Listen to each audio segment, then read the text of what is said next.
ఇచ్చిన ప్రతి ఒక్క ప్రార్థన మీరు ఆలకించారు.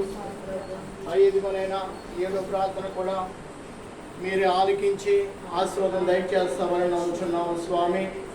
ప్రభు ప్రతి ఒక్క విజ్ఞాపన ఆలకించావు. ప్రభు ముఖ్యంగా నారమ్మ గారు వారి కుటుంబ అవసరతలు, వారి దగ్గర ఎవరైతే అమౌంట్ తీసుకున్నారో వారు మంచి మనసు కలిగి ఉండడానికి కూడా కృప దయచేయండి ప్రభా. ప్రతిరోజు కూడా మానుదిన ప్రార్థనలో ప్రభావ మేమందరం పడే విషయం కోసం ప్రార్థించండి, సహాయం చేయండి. అలాగే జ్యోతి కూడా చాలా బలహీనంగా ఉంది, జ్యోతిని కూడా స్వస్థపరచండి అయ్యా. నిన్న రాత్రి ప్రభా గ్యాస్ లేకపోతే బాధపడిందని విన్నాము. ఈ సమయాన్ని కూడా పెట్టి మీరు మీ కృప చూపండి. హరిని, రాజుని, అలాగే ప్రభా మరి కూడి వచ్చిన బిడ్డలందరినీ కూడా మీరు జ్ఞాపకం చేసుకోమని వాక్యోపదేశానికి వెళ్తులుగా మీరే మీ ఆత్మ ద్వారా మాతో మాట్లాడి మమ్మల్ని తృప్తిపరచమని గనుడులో రక్షకుడైన యేసుక్రీస్తు ఘనమైన నామమున అడిగి వేడుకొంచున్నాము తండ్రి. ఆమేన్. హల్లెలూయా. దేవుడు మన ప్రార్థనలను ఆలకించినట్లు చేసిన దేవునికి స్తోత్రం చేద్దాం.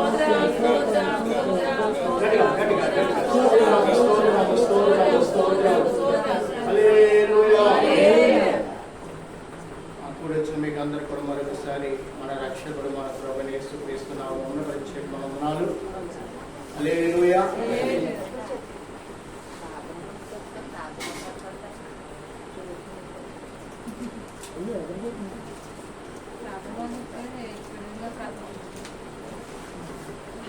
వాస్తవంగా వినండి, ప్రార్థన చేసేటప్పుడు నిద్ర రాకూడదు. నిద్ర వస్తుందంటే నీలో స్తుతి ఆరాధన అసలు లేదని అర్థం. స్తుతి ఆరాధన కలిగిన హృదయాలకి నిద్ర దరికి చేరదు. అది నేర్చుకోండి. చాలా బాధ వస్తుంది. ఇంతసేపు ప్రార్థనలోనే నిద్రపోతున్నాం అంటే అసలు ఇంకేమనుకోవాలి.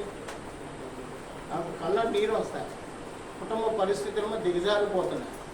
మనకేమో నిద్ర మొత్తం మొదలు అమ్మా. కుటుంబ పరిస్థితులు నెమ్మదిగా ఉండలేదు. మనలో స్తుతి ఆరాధన లేని మూలం శత్రువులు ఏం చేస్తాడు, నీకు ఏమీ తెలియదు, నిద్రపోతాడు. ఏం తెలివమ్మా, ఏం తింటామమ్మా. మనం ఇదే విశ్వాస జీవితం అంటే పరలోక రాజ్యాన్ని వెళ్ళగలదామా అని మీరు నన్ను అడిగితే బైబిల్ ప్రకారంగానే మాట్లాడదాం. పరలోక రాజ్యం ఉండదు. సోమరి నువ్వు ఎందాక చెప్పండి సోమరి నువ్వు ఎందాక నిద్ర. సోమరి లక్షణం అనేది అసలు ఏ ఇంట్లో కూడా ఉండకూడదు. ఈ సంఘ సహవాసమైనా కానీ మన మామూలు కుటుంబ జీవితం అయినా కానీ. ఎవరో ఒక ఆమె వంట చేస్తూ నిద్రపోతూ ఇంకా మంచం ఎక్కేసిందంట. ఇలాగ అన్నం ఉడకవలసింది, నీరు మరగవలసింది, అన్నం మాడిపోతూ ఇల్లంతా పొగమ్మ. ఆ పొగంలో పక్కలకి వాసన వెళ్ళి అమ్మమ్మ ఏంటి ఇల్లు కాలిపోతుందంటే ఇవిడు ఎక్కడ ఉంది, మంచం మీద ఉంది. అలాగే మన ఇంటిని మనం కాల్చుకోవటం కాదు. సంఘంలో ఉన్నప్పుడు కూడా ఇలా పక్కలు ప్రార్థన చేస్తే నీకు నిద్ర ఎంత వస్తుందని అడుగుతున్నా. పక్కలు ప్రార్థన చేస్తారు, అవునే కదండి. నిద్ర అనేది మనకు అసలు రాకూడదు. దేవునికి స్తోత్రం కలిగాక. శుక్రవారం మా సంఘంలో ఆల్రెడీ ప్రార్థన జరిగింది. ఆల్రెడీ ప్రార్థనలో మేరీ, సావిత్రమ్మ గారు, రాహుల్ గారు, అనంతలక్ష్మి గారు వచ్చారు. ప్రత్యేకమైన వందనాలు. మా సంఘంలో ఎప్పుడైనా కానీ 2వ శుక్రవారం ఆల్రెడీ ప్రార్థన జరుగుతుంది అమ్మా. మా ఎప్పుడంటే 8 గంటలకు ప్రారంభించి రాత్రి 4 గంటల వరకు జరుగుతుంది. ఎన్ని గంటల వరకు అంటే రాత్రి 4 గంటల వరకు జరుగుతుంది. ఎప్పుడైనా ఒకవేళ మీకు అవకాశం ఉన్నట్లయితే రావడానికి ప్రయత్నం చేయండి. మంచి ఆరాధన, మంచి వాక్యోపదేశం, మంచి సహవాసం. ఒక్కొక్క గంట ప్రార్థన చేయడానికి కూడా సమయము ఉంటుంది. ఎందుకంటే 12:30 వరకు వాక్యంలోకి వెళ్తాం. 12:30 ముగించేస్తాను. ఒక అరగంట స్నాక్స్ ఉంటుంది, టీలు. తర్వాత మళ్ళీ 1:30 కానించి 4 గంటల వరకు ప్రార్థన చేస్తాక సమయం పడతారు ఎవరైనా. అలాగే నిన్న దినాన సంఘంలో 40 మందికి భోజనం పెడతానికి దేవుడు సహాయం చేశారు. 4 మంది సేవకులు తీసుకొచ్చి భోజనం పెడతాకి దేవుడు సహాయం చేశారు. ఆ పనిలో సేవలో రాహుల్ గారు కూడా వచ్చారు, ఎంతో సహకరించారు. సేవకులకు వచ్చిన సేవకులకి మనసు ఇవ్వటం ఏంటి, భోజనం వడ్డించడం ఏంటి, ఈ పనులన్నీ కూడా రాహుల్ గారు చాలా సహకరించారు. రాహుల్ గారికి ప్రత్యేకమైన వందనాలు. వందనాలండి, చాలా వందనాలు. మీరు నాకు చెప్తున్న దేవుడు అద్భుత కానీ చెప్తున్నా వినండి. ఆదివారం సంఘాలు చెప్పాను, రేపు సోమవారం మన సంఘానికి 40 మంది రాబోతున్నారు, భోజనాలు ఉంటాయండి. అయితే మేము ఆరాధన అయ్యాక కొద్దిగా మధ్యాహ్నం భోజనం చేసి పడుకున్నామండి. ఏ ఊరిది? భోజనం చేసి పడుకుంటే మా ఇంట్లో గేట్లో ఒక 50 కేజీలు బియ్యం బస్తా పెట్టేసి ఎవరు వెళ్ళిపోయారు. ఎన్ని కేజీలు అండి? 50 కేజీలు బియ్యం బస్తా పెట్టేసి వెళ్ళిపోయారు. సరే నేను లేచి నేను ముందు బయటకు వచ్చానమ్మా, ఏంటి ఎవరు బియ్యం బస్తా పెట్టేశారు ఏంటంటే, నాకేం తెలుసు, నేను ఎక్కడ చూసాను, ఎవరు వచ్చారు, బియ్యం బస్తా మన ఇంట్లో ఉండమేంటి అంటే ఈవిడ. సరే ఈవిడ కూడా చూసి ఆ బియ్యం బస్తా అలా ఉంటే మీ ఆవిడ తెలపోయింది, నేనే తెలవి, ఎవరు పెట్టారంటే పక్కల్ని మా పక్కన ఉన్న వాళ్ళు అడుగుతుంటే ఫలానా ఎవరు వచ్చినట్టున్నారంటే, మరి వచ్చేటప్పుడు ఏం తేలేదు, మరి ఏంటో మాకు తెలియదు అని వాళ్ళు అంటున్నారు ఎవరెవరు అని. సరే ఎవరు వచ్చారు, దేవుని స్తోత్రం, ప్రతి ప్రభువుని దీవించండి అన్నప్పటికీ ఒక గంట తర్వాత గంటన్నర తర్వాత ఆ బియ్యం బస్తా తీసుకొచ్చిన ఆయన వచ్చాడు. కాసేపటికి వచ్చి ఆయన అంటాడు, ఈ సంవత్సరం మాకు బాగా పండింది, మీకు బియ్యం ఇవ్వాలని నేనే తీసుకొచ్చాను అంటున్నాడు. దేవునికి స్తోత్రం. మార్కుంటపాడు కాదండి, మార్కుంటపాడు నుంచి ఎవరు? రామన్నపాలు, దిద్దుపూర్ అవతల ఉన్న రామన్నపాలు వాళ్ళు, దేవరపల్లి దగ్గర రామన్నపాలు వాళ్ళు అక్కడ ఉంటారు. ప్రతి నెల కూడా మేము అక్కడికి వెళ్ళి ప్రార్థన చేస్తూ ఉంటాం. కానీ మాకు ఇలా బియ్యం తెస్తున్నాం అని ఏం కూడా ముందేం చెప్పలేదండి. కొన్ని నేను కూడా ఎవరికే అమ్మ మీరు అదేవ్వండి మీరు ఎంత నేను చెప్పేవాడిని కానీ కాదు. ఆయనే తీసుకొచ్చి ప్రార్థన చేయించుకుని ఈసారి బాగా పండిందండి, మీకు ఇవ్వాలని ఇప్పటి నుంచి ఆశ కలిగి ఉన్నా, మాకు ఖాళీ లేక తేలేకపోయాను, ఇది ఈరోజు తెచ్చేసాను బియ్యం, ప్రార్థన చేయండి అంతే చాలు. దేవునికి స్తోత్రం కానీ దేవుని సేవ చేయటానికి మనం నడుము పట్టుకుంటే సమస్తము కూడా ఆయనే చూసుకుంటాడు. ఎంత సంతోషమైంది, ఎంత సంతోషం. కాబట్టి దేవుని విషయంలో మనం ఎలా ఉండాలి? మెలకువ కలిగి ఉండాలి. ఎలా ఉండాలంట? మెలకువ కావాలి. నా ఎదుట ఉన్నవారు ఎవరు కూడా అజాగ్రత్తగా ఉంటే నాకు అసలు ఒప్పుకోలేను. నాకున్న అలవాటు అది. ఎంత ఎలా ఉంటానో నా ముందున్న వారు కూడా అంత అలాగ ఉండాలని కోరుకుంటాను. పరిశుద్ధ గ్రంథము అంటే మనము ఈ గ్రంథం గురించి ఒక మాట చెప్పి వాక్యం చూపిస్తాను. ఈ గ్రంథం ఏమంటారండి? ప్రేమ అనేది ఎక్కడుంది?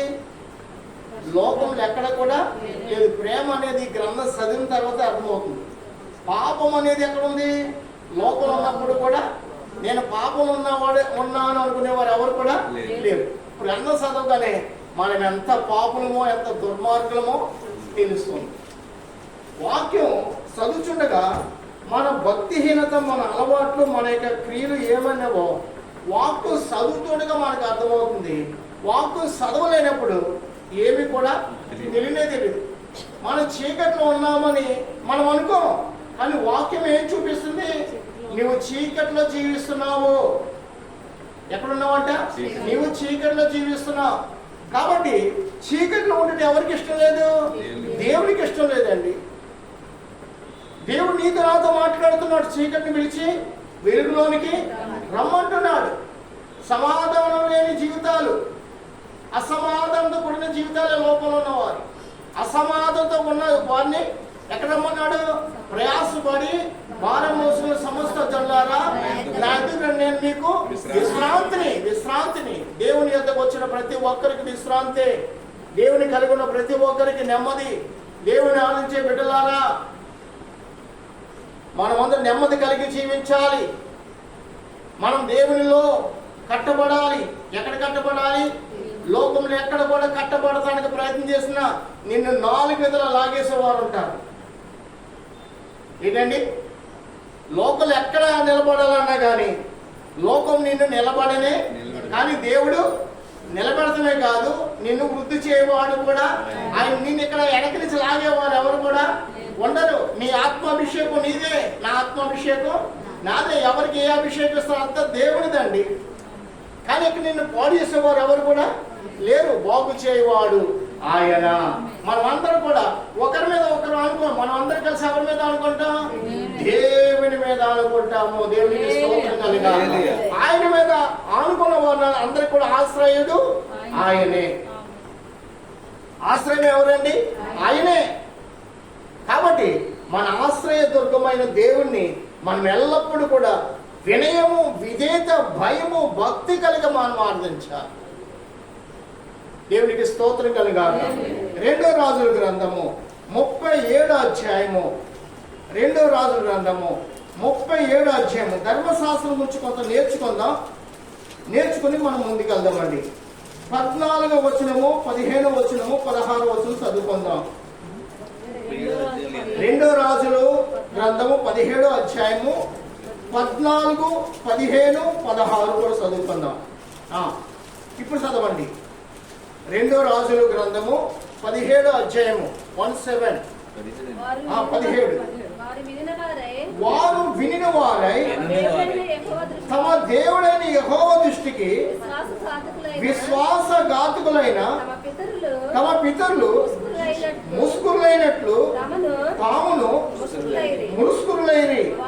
వారు ఆయన కట్టడలను తమ పితరులతో ఆయన చేసిన నిబంధనను ఆయన తనకు నిర్ణయించిన ఏ శాస్త్రం అంటే ధర్మశాస్త్రమును విసర్జించి వ్యర్థమైన దానిని అనుసరించుచు వృద్ధులైరి.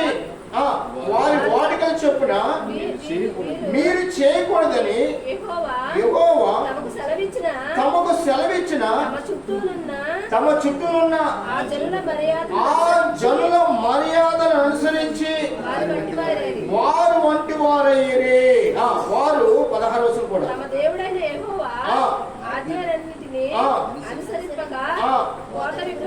పోత విగ్రహములైన 2 దూడలను చేసి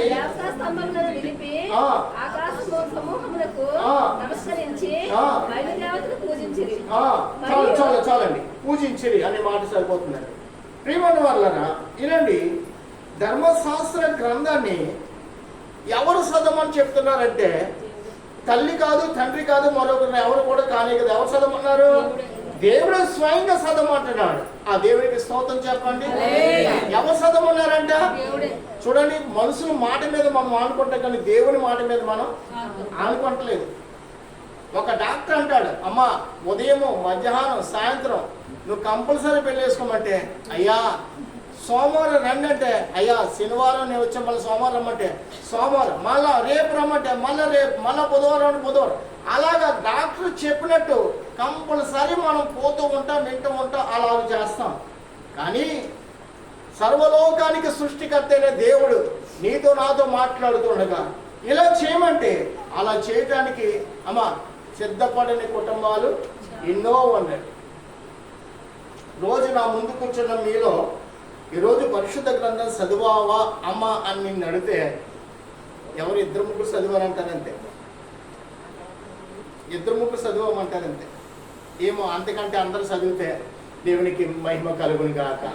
ఈ ధర్మశాస్త్రం చదవకపోతే మనం వ్యర్థులైపోతున్నాం. ఏంటండి ఇప్పుడు మీకు ఆ మాట పాపం వస్తుందో తెలుసా? పాపం వచ్చిందా లేదా? పాపం వచ్చిందా లేదా? ఉందా లేదా అక్కడ వాక్యం?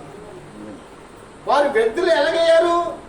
ధర్మశాస్త్రం అంటే దేవుడి మాటను వినక విసర్జించడం వల్ల దేవుడిచ్చిన ధర్మశాస్త్రం ఏం చేస్తారంటే వారు విసర్జించిన మూలమున. మరొక మాట చెప్పడం మీకు తర్వాత చూపిస్తాను. చూడండి, ధర్మశాస్త్రం లేకుండా పాపం చేసిన వారు, ఆ ధర్మశాస్త్రం లేకుండా వారు పాపానికి శిక్ష అనిపిస్తారు. ధర్మశాస్త్రం కలిగి ఉన్న మనము ధర్మశాస్త్రము ప్రకారంగా శిక్షకు మన పాత్రలు అవుతాం. ఆ మాట చదివించినా అమ్మా నేనేమన్నా మీతో? ధర్మశాస్త్రం లేని వారు ధర్మశాస్త్రం లేని ప్రకారంగా వారు శిక్ష పొందుతారు. ధర్మశాస్త్రం కలిగి ఉన్న మనం ధర్మశాస్త్ర ప్రకారంగా మనం కూడా శిక్షణ ఎందుకు తెలుసా? వాక్యాన్ని చదవట్లేదు, వాక్య ప్రకారంగా మనం నడవట్లేదు, వాక్యాన్ని అనుసరించి మాట్లాడతలేదు. నాకు బాగా ఒక మంట ఏంటంటే సంఘానికి వచ్చి నిద్రపోతామంటే చాలా కోపం వస్తుంది. మీరు ఏమనుకుంటారు? ఎందుకు తెలుసా? స్తుతి ఆరాధన హృదయాల్లో లేకపోతాడంట సాధనకు వచ్చి మనల్ని ఏం చేస్తాడు? పడుకుని ఆయన ఎందుకు పడుకుంటాడు? స్తుతి ఆరాధన అనేది ఇగో ఇప్పుడు సుమనమ్మ గారు ప్రార్థన చేశారు, ఎవరో తల్లిగారు ఎవరో అన్నారంట, అవునా?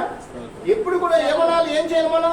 స్తోత్రం స్తోత్రం స్తోత్రం. నిజమే, సముద్రం ఇడిపోయిందంటే కారణం ఏంటి తెలుసా? వారి స్తుతి ఆరాధన బట్టి. ఎరుకో గోడలు కూలిపోవడానికి ఏంటంటే 7 దినాలు వారు ఏం చేస్తారు? స్తుతులు చేస్తారు. ఇప్పుడు ఇక్కడ కూర్చున్న మనలో ఏముండాలి? స్తుతి ఆరాధన, స్తుతి ఆరాధన, స్తుతి ఆరాధన కలిగి ఉండాలి. స్తుతి ఆరాధన కలిగిన వారు రగులుతూ ఉంటారు, ఉజ్జీవం కలిగి ఉంటారు, ఉజ్జీవంతో వారు ఎదుగుతూ ఉంటారండి. నాపే శక్తి లోకంలో ఏది కూడా లేదు. ఆమేన్, హల్లెలూయా.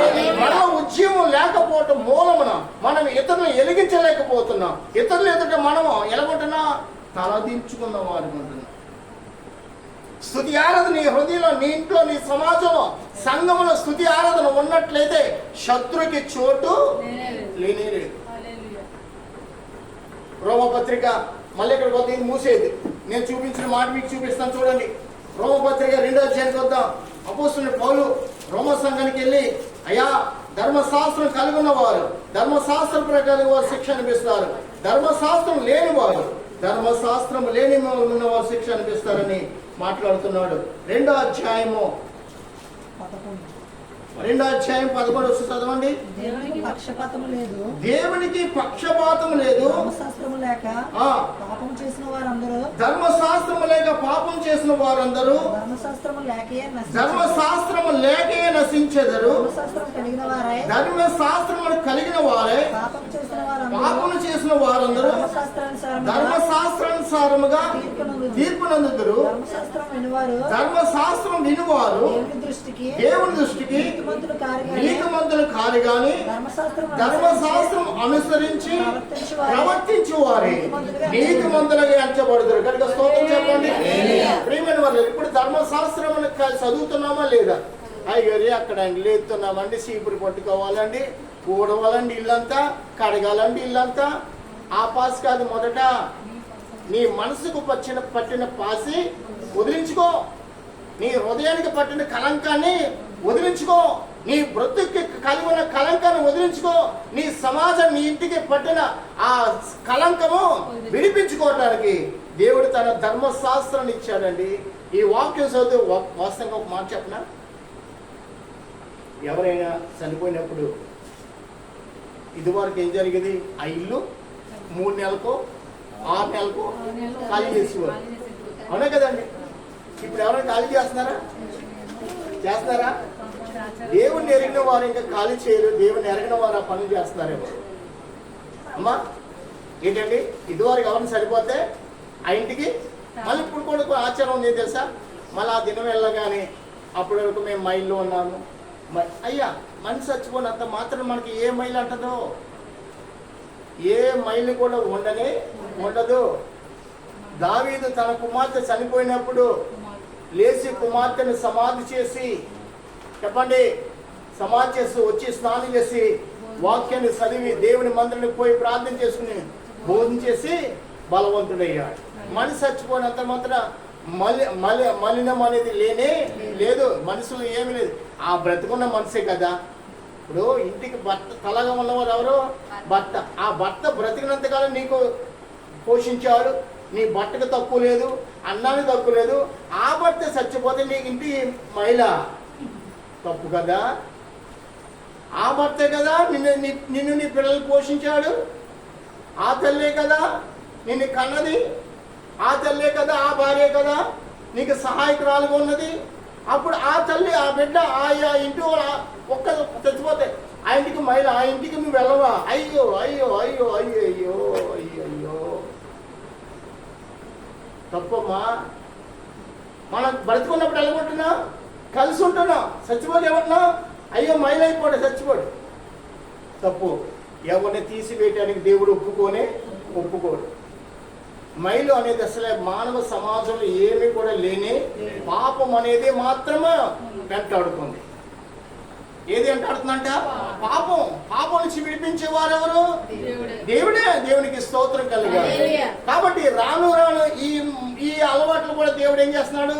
తొలగించేస్తున్నాడు. ఒక విషయం చెప్పనా, ఇదివరకు మన 1999 అంటే అండి, ఇప్పుడు మన 19వ శతాబ్దం అయిపోయింది, 20వ శతాబ్దంలో ఉన్నాం. ఆ శతాబ్దంలో అంటే భర్త చనిపోతే భార్యను కూడా ఎక్కడంట, భర్త కాలుతో ఉంటాడు చచ్చిపోయి, భార్య ఎక్కడంట పొలాల మీద కాల్చేలంతే. అటువంటి సమాజం మన దేశంలో అప్పుడు కలకత్తాలో వర్షాలు అవి జరిగి, మరి ఇది ఈ రోజు జరగట్లేదు అంటే ఎవరు వచ్చారు తెలుసా? ఎవరు వచ్చారు? దేవుని సేవకుడైన విలియమ్స్ గారు అక్కడికి వచ్చి, ఎక్కడ విలియమ్స్ గారు ఏ ప్రాంతంలో? ఇంగ్లాండ్ అండి. ఎక్కడండి ఆయన? ఏ దేశానంట? ఇంగ్లాండ్ దేశంలో దేవుడు అతనితో మాట్లాడితే అప్పుడు ఫ్లైట్లో అయ్యి ఎక్కడానికి ఉండేవి కావు. ఎలా వచ్చాడంట? సముద్ర మార్గము గుండా వచ్చాడు. దేవుడికి స్తోత్రం. 6 మాసాలు 7 మాసాలు సముద్రం మీద ప్రయాణం చేసి మన దేశానికి వచ్చి, ప్రభా ఎక్కడ ప్రార్థించేవండి? కలకత్తా వెళ్ళి అక్కడ సేవ చేసి అక్కడ దేశంలో ఆ ప్రాంతంలో సమాజం కోసం నా గురించి నా సన్నిధి ప్రార్థించి అతనితో మాట్లాడితే, ఒక బ్రాహ్మణుని చనిపోతే బ్రాహ్మణుని భార్యను తీసుకొచ్చి ఆ పొలం మీద పడుగు పెడుతుంటే ఈయన పరిగెట్టి, అయ్యా ఇటువంటి పని ఇప్పుడు కూడా మనం చేయకూడదు, తప్పు. ఎవరు వెలిగించారు సమాజాన్ని? విలియమ్స్కే రాకపోతే మన దేశంలో వెలుగు ఆయన ప్రార్థన, ఆయన కన్నీరు, ఆయన చెప్పిన మాటలు బట్టి ఈరోజు స్త్రీ సమాజానికి నెమ్మది లేదా? లేదా అలాగైతే ఈరోజు విధవరాలు అనేవారు మనకు కనపడేవారా? బైబిల్ విధవరాలు గురించి ఏముంది? విధవరాలు పక్షంగా వేజమాడు దేవుడను నేనే. దేవునికి స్తోత్రం కలగాలి. విధవరాలు పిల్లల్ని నేను ఆశ్రయించు దేవుడను ఆయనే. ఆమెకు భర్త ఆయనే, ఆమెకు తండ్రి, ఆమెకు ఆయనే రక్షకుడు. హల్లెలూయా. ఒక కాలంలో విధవరాలు ఎదురొస్తాం, ఆవిడ ఎదురొస్తుందని ప్రయాణాలు ఆపేసేవారు. తల్లి బైబిల్ అలా లేదు. విధవరాళ్ళ పక్షంగా వ్యాజమాడు దేవుడు. ఈరోజు అది కూడా లేనే లేదు. ఇదంతా ఎవరి ద్వారా ఎగిరిపోతుంది తెలుసా? దేవుని సన్ని మనమందరం కలిసి ప్రార్థన చేయడం వల్ల ఈ పాపపు మూర్ఖపు అలవాట్లన్నీ కూడా మనసులోంచి తొలగిపోతున్నవి. దేవునికి స్తోత్రం. నిన్ను దేవుడు ఏర్పాటు చేసుకున్నాడంటే, దేవుడు నన్ను ఏర్పాటు చేసుకున్నట్టే మనం లోపల నిద్రపోయే వారికి ఉండటానికి కానే కాదు. దేవునికి స్తోత్రం కలగాలి. మనం నిద్రపోతే దేవుడు ఒప్పుకోడు. ఇది నిద్రపోయే సమాజం కానే, నిద్రపోయే వారిని మేల్కొల్పే సమాజము. ఆ సహవాసానికి దేవుడు నన్ను ఏర్పాటు చేసుకున్నాడు. కాబట్టి మనం రగులుచూ ఉందుము గాక. దేవుడి రాజ్యము స్థాపించేబడే వరకు, దేవుడి మధ్యాకాశం వచ్చే వరకు మనం మెలకువలు కలిగి మనం ప్రార్థన చేసే వారు ఉందుము గాక. నా ఇంటిని నేను రక్షించకపోతే దేవుడు నన్ను లెక్కడుతాడు. నీ ఇంటిని నువ్వు రక్షించకపోతే దేవుడు నేను లెక్కడుతాడు. అది ఇక్కడ అన్నాడు. 2:11 మరొకసారి తమ్ముడు మీరు చదవండి. రోమాధ్యాయము 2:11. దేవునికి పక్షపాతము లేదు, ధర్మశాస్త్రము లేక పాపము చేసిన వారందరూ ధర్మశాస్త్రము లేక నశించేదారు. వినండి ఒకసారి. ఇప్పుడు మన చేతులు ధర్మశాస్త్రం ఉంది, కొంతమంది చేతులు ధర్మశాస్త్రము లేదు. కొంతమంది దీన్ని చదవనే కదా. నానమ్మ గారు ఎంత మంచి మనసు అంటే, అమ్మా బైబిల్ గ్రంథాలు ఇక్కడికి వచ్చే వారి చేతులు అందరి చేతులు ఉండాలని వారు మంచి ఆలోచన. దేవునికి స్తోత్రం కలగాలి. వారిని వారి కుటుంబాన్ని దేవుడు ఆశ్రయించింది కాక. ఎంత చదువు ఎన్ని డిగ్రీలు కలిగి ఉండు, ఎన్ని రీతులుగా కలుగు, వాడికి ఏమీ లేదు. కానీ వాక్యాన్ని చదివిన వాడు మేలు కలిగి బ్రతుకుతాడు. హల్లెలూయా. వాడిలో ఎంత మాత్రం చీకటి ఉండదు, వాడి జీవితం ఆనందకరముగా ఉంటుంది వాక్యం చదివేవాడు. ఇప్పుడు మనం ధర్మశాస్త్రం లేని వారమా, ధర్మశాస్త్రం కలిగి ఉన్న వారమా? ధర్మశాస్త్రం కలిగి ఉన్నవారు. ఇప్పుడు మనం పాపాలలో ఉండాలా, పాపం నుంచి విడిపించబడిన వారు ఉండాలా? అమ్మా విడిపించుకోవటానికి దేవుడు తన వాక్యాన్ని మనకి ఇచ్చాడు. ఇంకా పాపం అనే సంఖ్యలు ఉండకూడదు. ఏమనకూడదు? పాపం అనే సంఖ్యల చేత మనం బంధింపబడిన వారుగా ఉంటే దేవుడు ఒప్పుకోడు. పాపం అనే సంఖ్యలు, మొదటి సంఖ్యలు చూడండి, నిద్ర. ఏదండి? నిద్ర. ఎందుకు తెలుసా? నిద్ర చదవనివ్వదు, ప్రార్థన చేయనివ్వదు, పాట పాడనివ్వదు, ఆత్మని నిన్ను పొందుకొనివ్వదు. ఏం పొందుకొనివ్వదు? ఆత్మ కూడా నేను పొందుకొనివ్వదు. ఇప్పుడు ఆత్మీయ సంఘాలు ఎక్కువ వద్దని చెప్తున్నా వినండి. వాస్తవంగా నేను చాలా సాక్ష్యాలు చెప్పగలను, కానీ సాక్ష్యాలు చెప్పను. ఎందుకంటే దేవుని సాక్ష్యం, దేవుని కార్యం అంతకంటే గొప్పది. సంఘానికి వచ్చే కుటుంబాలన్నీ కూడా తమ తమ బ్రతుకులు బట్టి వారందరూ ఆశ్రయింపబడుతున్నారు. నిజమే. ఇది తెలుసా? ఎవరిని కూడా నేను వదిలిపెట్టనండి. చివరి కూర్చుంటారు ఎవరో? నడుము ఉంగిపోయిన వారు, నడుము జారిపోయిన వారు. అవునే కదా? అంటే అమ్మ ప్రార్థన చేస్తుంటే అయ్యో ఎప్పుడూ ప్రార్థన చేయలేదండి అంట. ఇప్పుడు కూడా ప్రార్థన చేయలేదు. నువ్వు ప్రార్థన చేయవలసిందే అంట. అవి లేదు నేను ప్రార్థన చేయలేదు. లేదు, మీరు ప్రార్థన చేయవలసిందే. ప్రార్థన చేస్తే నడుం జారిపోయిన వారికి కాదు, కానీ నడాన్ని కట్టుకున్న వారికి ఉంటారు. దేవునికి స్తోత్రం కలగాలి. నడుం జారిపోయిన వారికి కాదు, ఆత్మ కలిగిన వారుగా, ఆత్మాభిషేకం కలిగిన వారుగా, ఆత్మలో దేవుడితో మాట్లాడే వారికి ఉంటాం. మనకి నిద్రమత్తు అనేది ఉండదు. ఆ ఆత్మ ఉద్యమం నీలో నాలో లేకపోతే వయస్సు మేరక మునిపే నువ్వు ముసలోడుగా ఉంటావు. ఆత్మ కలిగిన ఎడల నీ జీవితం నశింపు చేసే సాతాన్ని ఎదిరించగలవు. నిన్ను బలహీనపరిచే ఆ వ్యాధుల నుంచి నీకు విడుదల ఉన్నది. ప్రతి విషయంలో కూడా మనం మేలు కలిగి జీవిస్తాము. 80 సంవత్సరాలు వచ్చినప్పటికి వయసు అయిపోయింది అంటాం. అబ్రహాం దేవుడు ఎప్పుడు వాడుకున్నాడు? మోషేని ఎప్పుడు వాడుకున్నాడు? మోషేకి అనుభవించగా వాడుకున్నాడు. మోషేకి 80 సంవత్సరాలు దర్శనం. అమ్మా, ఒక చెట్టు కాలిపోన్నట్టు అగ్నితో ఉంది, కానీ చెట్టు ఏమాత్రం కూడా కాలి. ఈ విచిత్రం, ఈ ఆశ్చర్యం ఏంటో చూడటానికి వెళ్తుంటే, మోషే ఆగిపో, నువ్వు నిల్చున్న స్థలం ఏ స్థలం అంట? పరిశుద్ధ స్థలం. నువ్వు వేసుకున్న చెప్పుల్ని విడిచిపెట్టి అప్పుడు నా దగ్గరికి రావాలి. దేవుని దగ్గరికి వెళ్ళాలంటే ఎలా ఉండాలి? మనం పరిశుద్ధంగా ఉండాలి. ఎలా ఉండాలండి? పరిశుద్ధంగా ఉంటేనే ప్రభు మనల్ని నడిపించగలడు. నడిపించే దేవుడు. ధర్మశాస్త్రం లేని వారు, దేవుని గురించి ఎరగని వారు, ధర్మశాస్త్రం లేని వారు, దేవుని రాజ్యం అంటే ఏంటో తెలియని వారు, ధర్మశాస్త్రం లేని వారు, దేవుని నీతి అంటే ఏంటో తెలియని వారు, దేవుని ప్రేమ అంటే తెలియని వారు, దేవునికి అసాధ్యం అనేది ఏది కూడా లేదు అనే విషయం వారికి తెలీదు. ఇప్పుడు మనమా నా దేవునికి సమస్తము సాధ్యమే. హల్లెలూయా. ఎండిపోయిన ఎముకలతో మాట్లాడగా లెక్కింపని సైన్యముగా మార్చబడింది. లాజరు 4 దినాలైనప్పుడు కూడా మార్తా మరి అంటే అయ్యా వాసం పట్టేద్దది. నువ్వు దేవుని మాట మీద నువ్వు విశ్వాసం ఉంచు, దేవుని కార్యం చూస్తావని ఆయన మాట్లాడగా లాజరు ఎన్ని దినాలైందంట? 4. ఎన్ని సంవత్సరాలు అయిపోయినాయి కానీ మన శరీరం ముడతలడిపోయినాయి, కానీ ప్రభు యొద్దకు వస్తే ఆ ముడతలు పడిపోయిన పాపం నుంచి కూడా విడిపించగల గొప్ప శక్తిమంతుడు. హల్లెలూయా. సారా శరీరం అంటే ఎలాగుందంటే మృతతుల్యము. ఆమె గర్భం ఎప్పుడు ఏమైపోయిందంట? ముడతలు పడిపోయింది. ఆ సమయంలో అసలు ఆ ముడతలు పడిన శరీరంలో బిడ్డ పుడతాడండి, ఎవరు కూడా నమ్మకము లేనే ఉండదు అండి. అలాగే మన పాపము ఎన్ని ముడతలు పడినా, ఎన్ని పాపము మూటలైనప్పుడు కూడా మన దేవునికి అసాధ్యం అనేది ఏది కూడా లేదు. ఆ ముడతలు కట్టిన పాపాల నుంచి దేవుని విడిపించగల శక్తిమంతుడు. కాబట్టి నీ దేవునికి అసాధ్యం అనేది ఏదని లేదని గమనించి నిమిత్తం తన దైవ గ్రంథాన్ని మనకు అప్పగించాడు. హల్లెలూయా. ఇది చదవకపోతే నువ్వు పాపం ఉన్నట్టే, దీన్ని వినకపోతే నువ్వు పాపాన్ని కలిగి ఉన్నట్టే, దీన్ని నువ్వు గమనించకపోతే ఈ వాక్యం అనే వెలుగు ఎక్కడ పడాలి? ముఖాల మీద పడాలి. ఉదయాన్నే లేసుకుని ఏం చేస్తా? మన అద్దం చూస్తా లేదు లేదు, ఆ అద్దంలో నీ రూపం సరవదు.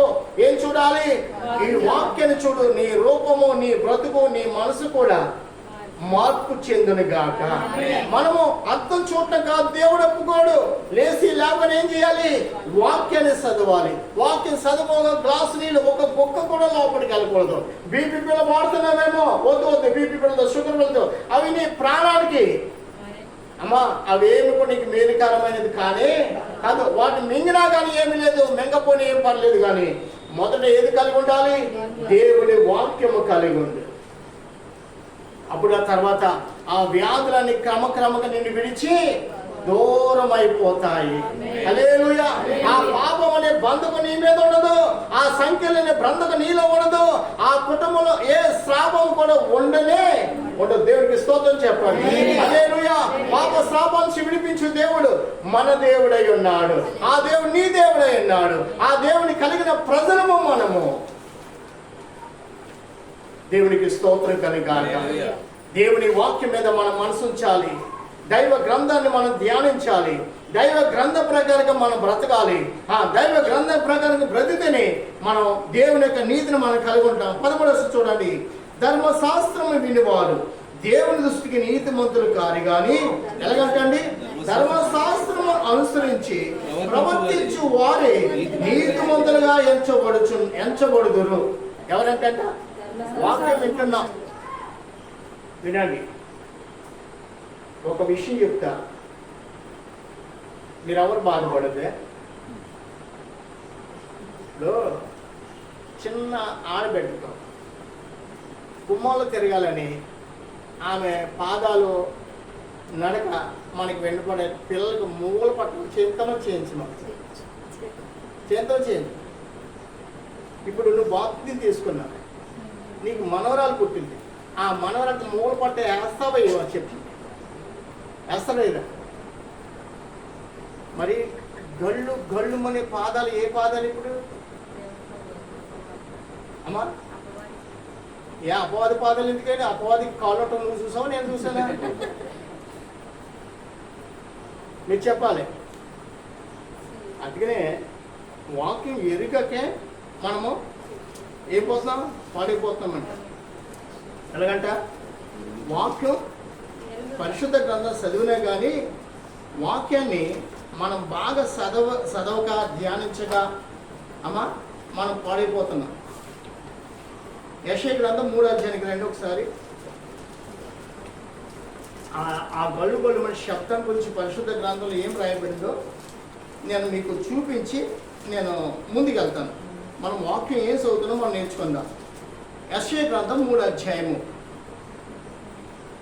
యెషయా గ్రంథం 3:16 వచ్చిన చూడండి. 16 మరియు యెహోవా సెలవిచ్చినదేమగా సియోను కుమార్తెలు గర్విష్ఠురాండ్రై మెడచాచి నడుచుచు ఓర చూపులు చూచుచు ఎలా నడుస్తుందంట? కురుకుతో నడుచుచు తమ కాళ్ళ గజ్జలను మోగించుచున్నారు. కాబట్టి ప్రభువు సియోను కుమార్తెల నడినెత్తి బోడి చేయను, వారి మానమును బయలుపరచును. ఆ దినమున యెహోవా గల్లు గల్లుమని వారి పాద భూషణములను, సూర్యబింబ భూషణములను, చంద్ర వంకలను భూషణములను, కరండ భూషణములను, కడియములను, నాణ్యమైన ముసుగులను, కాళ్ళ గొలుసులను, వడ్డాణములను, పరిమళ ద్రవ్య భరిణులను, రక్షరేకులను, ఉంగరములను, ముక్కు కమ్ములను, ఉత్సవ వస్త్రములను, ఉత్తరీయములను, పైటలను, సంచులను, చేతి అద్దములను, సన్నపు నారతో నేసిన ముసుకులను, పాగాలను, శాలువులను తీసివేయును. అప్పుడు పరిమళ ద్రవ్యములకు ప్రతిగా మురుగుడును, నడికట్టుకు ప్రతిగా త్రాడును, అల్లిన జడకు ప్రతిగా ఊడితలయు. ఏ తలంట? అల్లిన జడ. ఎన్ని పైలెట్ అల్లుతారో అల్లి తలగా బ్రతిగా గోడు తలయు, ప్రశస్తమైన వస్త్రం ప్రతిగా గోడు పట్టయు, అందములకు ప్రతిగా వాతయు ఉండును. ఖడ్గము చేత మనుషులు కూడెదరు, యుద్ధమునకు నీ బలాఢ్యులు పడుదురు. పట్టణపు గుమ్మములు బాధపడి దుఃఖించును, ఆమె ఏమీ లేనిదై నేల కూర్చుందును. అది ఆమె ఏమీ లేనిదై నేల కూర్చుందును.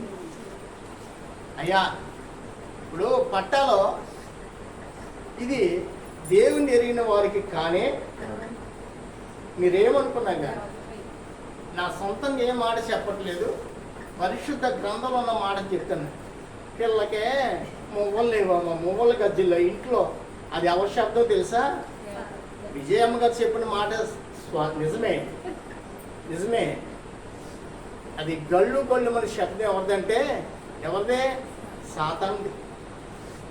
ఆ సాతాను యొక్క అలవాట్లు మన పిల్లల మీద మన మీద ఉంటున్నాయి అంతే. పెద్దోళ్ళు పట్టాలు పెట్టుకుంటారు, పెద్దోళ్ళు కూడా తల ఎలాగంట ఎక్కడ వరకు కనపడాలనుకుంటారు. ఇది వరకు ఇది కొంచెం అంతలు, ఇది వరకు ఏం చేసేవారు? సవరాలు. ఇది వరకు ఏం చేసేవారండి? సవరాలు. అమ్మ ఇప్పుడు సవరాలు ఎవరు కూడా, ఎందుకంటే ఉన్న తల కూడా ఊడిపోతుందని. అయ్యా, ఈ పరిశుద్ధ గ్రంథాన్ని నేను ఒకరోజు ఉపవాస కూటమికి బోధించాను. మా సంఘానికి వచ్చే యవన బిడ్డల్లో ఉన్న ప్రతి ఒక్కరు కూడా మొత్తం మంది విడిచిపెట్టి దేవునికి సమర్పించుకున్నారు. మా ఊర్లో, మా సొంత గ్రామంలో మా వదిన గారు, అంటే మా పెద్దమ్మ గారి యొక్క కోడలు, వారు 7 వారాలు నన్ను కూటమి పెట్టమన్నారు. 3వ వారం 4వ వారం వాక్యం విన్నారండి. మా వదిన గారు, మా అన్నయ్య గారు డ్యూటీకి వెళ్ళేవారు. 2 వాస్తవం చెప్తాను. వాక్యం విన్న తర్వాత నన్ను బావ అని ఒకసారి అంటుంది, పిల్లోడా అని, ఇది మధ్యగాని కదా, పిల్లోడా అని ఒకసారి ఉంటుంది, ఒకసారి మోహన్ అని ఒకసారి అంటుంది. వాక్యం విన్న తర్వాత, బావ ఈరోజు చెప్పిన వాక్యం నాకు చాలా ఆత్మీయంగా ఉంది, ఇక మీదట నేను ఇవేమి తీసేను, దేవునికి మాత్రం కనపడాలనుకుంటున్నాను. ఏంటండి, ఏమి కూడా గాజులు కానీ ముక్కుకు కానీ పట్టాలు కానీ భలే వేసుకునేది మా వదిన గారు. యా వదిన ఏమైందన్న, నేను తీసేయమని చెప్పలేదు కదా అన్న. లేదు, నువ్వు వాక్యం చెప్తుంటే దేవుడు నన్ను ఎత్తుకో ప్రేరేపించాడు. అవి నా అందం ఇంకా లోకానికి ఏమాత్రం కానీ కాదు. ఎవరు కనపడాలి? నాకు దేవుడు ఒక అందమైన భర్తనిచ్చాడు, 2 మగవాళ్ళు ఇచ్చాడు, ఒక కూతురునిచ్చాడు. నాకు ఇంకేం కావాలి? నా జీవితంలో నా బిడ్డల కోసం ప్రార్థన చేసుకుని నా దేవుడి కోసం బ్రతుకుతాను. 3వ వారం శబ్దం చేసి 3వ వారాన్ని తీసిందండి. మళ్ళీ ఏమైంది తెలుసా? 6వ వారానికే మళ్ళా తీసినవి కూడా ధరించేసింది. ధరించేసింది అంటే ధరించేస్తే మళ్ళీ నేనేం అడగల, వదిలి తీసేనా అన్నా కదా. మళ్ళీ ఏం తెలిసి అడగలేదు. 7వ వారానికి వెళ్ళక మళ్ళీ తీసేసింది. 6వ వారం మళ్ళీ ధరించింది, 3వ వారం తీసేస్తానంది. మళ్ళీ 6వ వారం ఏం చేసింది? మళ్ళీ ధరించింది. 7వ వారం వెళ్ళి మళ్ళీ తీసేసింది. ఏంటి వదినా తీసేయటం వేయటం మొత్తం అంతా నీదైపోయింది, ఏంటి వదినాను? బాబా ఒక విషయం చెప్పన్నాను. చెప్పాను, నేను వేసుకున్న రాత్రి దేవుడు నా దగ్గరికి వచ్చి, నీ భర్తను తీసేయమంటావా లేకపోతే అది తీసేస్తావా అన్నాడు నన్ను. ప్రభు, భర్తను తీయొద్దు, ఈ మాత్రం తీసేస్తాను అన్నాడు దేవుడు. నేను హేళన చేస్తున్నాను, ఇక మీద ఏది కూడా ఈ రోజు వరకు, అప్పుడు 12-13 సంవత్సరాలు అయింది, ఈ రోజు వరకు మళ్ళీ అవి ధరించలేదు. దేవునికి స్తోత్రం కలుగుతుంది. హల్లెలూయా. దేవుడు మనం ఉంచితేనే భూమి మీద చల్లగా ఉండగలుగుతాం. పట్టాలు బట్టు, బొట్లు బట్టు, మంగళసూత్రాలు బట్టు దేవుని కృప లేకపోతే నీవు నీ భర్త భూమి మీద ఉండటానికి దేవుని కృప లేకపోతే అర్హత లేదు. నా భర్త ఉన్నాడు, అందుకని బొట్లు పెట్టుకుంటానని వారు ఉంటారు. నా భర్త ఉన్నాడు, అదిగా గాజులు పట్టాలంటారు. లేదు, దేవుడే నిన్ను నెమ్మదిగా చూడకపోతే నీ సంపాదన, నీ ఉద్యోగం నీకు నెమ్మది ఇవ్వదు. దేవుని కోసం ప్రత్యేకంగా బ్రతకడానికి ఆలోచన కలిగి ఉండాలి కానీ, దేవుని కోసం జీవించడానికి ఆలోచనగా ఉండాలి కానీ, నా అందం, నా యొక్క శరీరం మీద అలంకరణ లోకానికి ఏమాత్రం కూడా కనబడకూడదు. నా సాక్ష్యం కనబడాలి. హల్లెలూయా. నా ప్రార్థన అనేకులకు మేలుకరంగా ఉండాలి. నా ప్రార్థన బట్టి అనేకులు రక్షింపడాలని తలపు నీళ్ళు ఉండాలి. కానీ ఇదిగో ఈ గాజులు, ఇదిగో ఈ బొట్లు, ఇదిగో మంగళసూత్రాలు అమ్మ ఏమి ఎదుటి వాడిని రక్షించలేవు. రక్షిస్తాయా? ఏది రక్షిస్తుంది? నీ అలంకరణ ఎలా ఉండాలి? దేవునికి మహిమకరంగా ఉండని గాక. అందుకనే మొదటి పేతురు 3 ఒకసారి చదివించాను. చదివారు లేదా అమ్మా? చదివారు కదా. సాధువు అయినట్టు, మృదువైనట్టు, వెలుపటి అలంకరణ కాకుండా అంతరంగమందు నీ యొక్క వెలుగు కనబడాలి. అంతరంగమందు ఒక సాక్షి కావాలి. నీ అందసందాలు బట్టి ఎవరు రక్షించగలవు? నీ ప్రార్థన బట్టి చీకట్లో ఉన్న సమాజాన్ని, దేశాన్ని రక్షించగలము. ఆమేన్. హల్లెలూయా. నీ ప్రార్థన కాకపోతే వాక్యం విన్న నీవు నేను ఏం చేయాలి? దేవునికి లెక్క చెప్పాలి. అందుకని ధర్మశాస్త్రం లేని వారు, ధర్మశాస్త్రం లేని రీతిగా వారు శిక్ష అనిపిస్తున్నారు. ధర్మశాస్త్రం కలిగి ఉన్నవారు ధర్మశాస్త్ర వాక్య అనుసారంగా మనకి శిక్ష ఉన్నది. అయ్యి బాబు ఎంత కఠినంగా మాట్లాడుతున్నాడు ఏంటి ఈయన? ఎంత కఠినంగా. అమ్మా నేను కాదు, ఎవరు మాట్లాడుతున్నారు? ప్రభువా నాతో మాట్లాడు, ప్రభువా నీవే మాట్లాడుమయ్యా, నాతో మాట్లాడు ప్రభువా నీవే మాట్లాడుమయ్యా, నీవు పలికితే నాకు మేలయ్యా, నీవు పలికితే నాకు మేలయ్యా. దేవునికి స్తోత్రం కలుగా. నాకు చాలయ్యా యేసయ్యా, నీ దర్శనమే నాకు చాలయ్యా, నాతో మాట్లాడు ప్రభువా. ఒకసారి చాలు. దేవునికి స్తోత్రం కలుగా. దేవుడు మాట్లాడతాడు, మనమేమో ఇలా ఇని ఇలా వదిలేస్తాం. అందుకనే మన స్వభావంగానే ఉండిపోతుంది. కానీ ఈ స్వభావం ఏ మార్పు కూడా లేదు. చీకటి వారుగానే ఉంటున్నాం. ఇతరులు కూడా చీకట్లో ఉంటాం, మనం కూడా చీకట్లో ఉంటాం. క్రైస్తవుడు అంటే వెలుగు కలిగిన వాడు, దేవుని కోసం నిలబడిన వాడు. శత్రుకు మేషాభిధనుగోల మధ్య ఏముందో తెలుసా? అగ్నిగుండము. హల్లెలూయా. ఏముందండి? అగ్నిగుండం ఉందయ్యా. అగ్నిగుండం ఉంటే ఆ రాజు అంటున్నాడు, నా ప్రతిమకు మీరు నమస్కారం ఇస్తే చాలు, మీరు బ్రతికిపోతారు. అంతేనా? ఏం చేయాలంట? ఇది ప్రతిమ అండి. ఏదండి ఇది? ప్రతిమ. ముగ్గురితో మాట్లాడుతున్నాడు రాజు. ఏమన్నాడు? ఇదిగో నా ప్రతిమ, నేను చేసిన దేవత, దీనికి ఏం చేయాలి మీరు? చాలు, మీ ప్రాణాలు మీకు దక్కుతాయంటున్నారు. ఈ ముగ్గురు అంటున్నారు, లేదు రాజా, నువ్వు చేసిన ప్రతిమకు ఏ మాత్రం సాగిలు పడవలసిన పని లేదు. మా ప్రాణాలు మాకు ఏ మాత్రం ప్రియమనేవి కావు. ఇదిగో ఒకవేళ నువ్వు మమ్మల్ని అగ్నిగుండలు వేసేసినా కానీ చచ్చిపోతానికి సిద్ధమే కానీ దీనికి మాత్రమే సాగిల పడనే పడు. ఎందుకు తెలుసా? మా ప్రాణాలని అగ్ని గురించి రక్షించగల మా దేవుడు సమర్థుడు. హల్లెలూయా. అరే రాజు కోపం వచ్చింది, అవునే కదా? రాజు ముందు ఎదిరించేవాడెవడు? రాజుని ఎదిరించి మాట్లాడి రాజు కోపరదా? సరే, దేవుడు అంట సమర్థుడంట. అగ్నిగుండను ఏం చేయాలి? 7 అంతలుగా. ఎంతంట? 7 అంతలుగా ఇంకా దాన్ని రగిలించండి ఆజ్ఞేస్తే ఈ ముగ్గురిని పట్టి పాడేసిన కాలుపు చచ్చిపోయారని పరిశుద్ధ గ్రంథంలో ఉంది. అవునే కదండి? కానీ వీళ్ళు ముగ్గురు కూడా ఏం చేస్తున్నారు? స్తుతి ఆరాధన. హల్లెలూయా. వారు ఏం చేస్తున్నారు? అగ్నిగుండంలో ఆ ముగ్గురు కూడా వారి మధ్య ఉన్న ఆ ప్రభుని వారు ఆరాధించుచున్నారు, వారు కీర్తిస్తున్నారు. హల్లెలూయా, స్తుతి మహిమ ఎల్లప్పుడూ దేవునికి ఇచ్చెదము. ఆమేన్. హల్లెలూయా, స్తుతి మహిమ ఎల్లప్పుడూ దేవునికి అని వారు పాట పాడుతున్నారమ్మా. దేవునికి స్తోత్రం కలగాలి. వారు పాట పాడుతున్న ఈ రాజుకి ఏమైంది? ఒరే అగ్నిగుండంలో స్తుతి ఆరాధన చేస్తున్నారు, హల్లెలూయా స్తుతి మహిమ అంటున్నారు. ఎల్లప్పుడు కూడా దేవుణ్ణి ఇలాగనే స్తుతించాలి, మీరు పాటలాడుతున్నారు ఏంటని ఏం చేశాడు? వాళ్ళని చూసి ఒరే మీరు వెళ్ళరండి, ఆ ముగ్గురిని కూడా బయటికి రమ్మండి, వాళ్ళు బయటికి వస్తే వాసన కూడా ఇంటికి కూడా కాలేదంట. ఏంటి అగ్ని వాసన కూడా వీరికి తగలే, వీరి వస్త్రాలు కానీ వీరి వెండి కానీ ఏది కూడా కాలేదు. వీరి దేవుడు నిజమైన దేవుడు. హల్లెలూయా. సకల జనులకు నేను సువార్త ప్రకటిస్తున్నాను.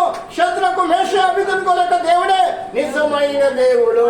సర్వలోకానికి తెలియపరచండి, సర్వలోకానికి ఈ దేవుడు నిజమైన తెలియపరచండి అని వారు ఆ శ్రమను జయించిన వీరులై ఉన్నారు. నీ శ్రమను జయించలేకపోతున్నా, నీ కుటుంబాన్ని జయించలేకపోతున్నా, దేవుని కోసం నిలబడలేకపోతున్నా, దేవునికి నీ సమర్పణ ఏమి కూడా కనబడతలేదు. అదేనా మన విశ్వాసం? అదేనా మన విశ్వాసం? ఈ లోకంలో మానవులక అమ్మా సోకులు కావాలనుకుంటా, వారు అలాగొంటే నేను కూడా అలాగొండాలనుకుంటా. నువ్వు అలాగొండకూడదు. నువ్వు ఎవరు బిడ్డవు? దేవుని బిడ్డవు. దేవుని యొక్క పోలిక మాత్రం మనం కలిగి ఉందము గాక. ఆత్మ లేనివాడు నావాడు కాడని ప్రభు మాట్లాడారు. నీలో లోకపు ఆత్మ ఉందా?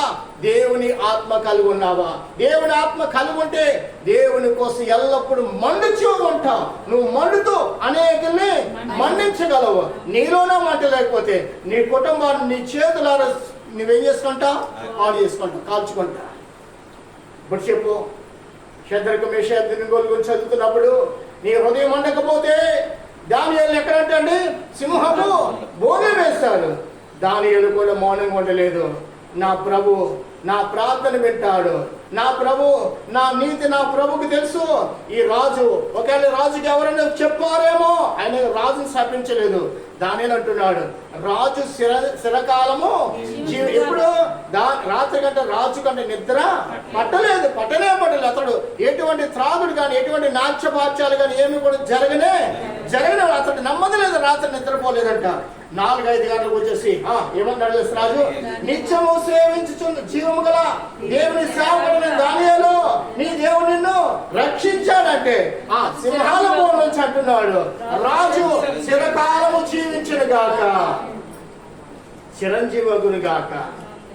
ఇగో దేవుడు నా నీతిని నా ప్రార్థనను త్రోసివేయలేదు కాబట్టి సింహాల కంటికి నన్ను కనబడి. ప్రియుడా, దానియేలు ఎవరు తెలుసా?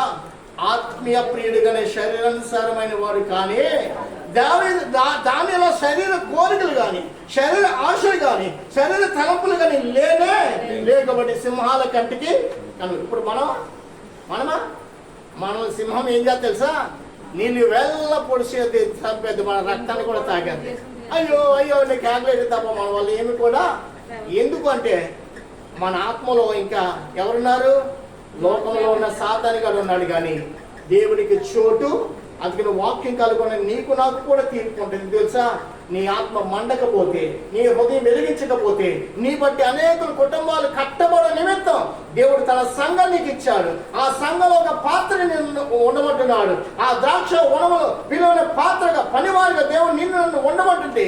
మనమేమో ఇక్కడ వింటాం, మళ్ళీ మనకి ఉదయకాలం అయినప్పటికీ వాక్యం మనకి జ్ఞాపకం రాదు. చదవమండి. అందుకనే రాజుల గ్రంథానికి వెళ్దాం. రాజుల గ్రంథంలో ఏమన్నాడు ప్రభు? 17వ అధ్యాయము 15వ వచనం చూడండి. వారు ఆయన కట్టడలను తమ పితరులతో ఆయన చేసిన నిబంధనను ఆయన తనకు నిర్ణయించిన ధర్మశాస్త్రమును కూడా విసర్జించి వ్యర్థమైన దానిని. చూసారా, మనం ఏం చేస్తాం అంటే మొదట మన ఆత్మకి ఏం కావాలి మీరు చెప్పాలి.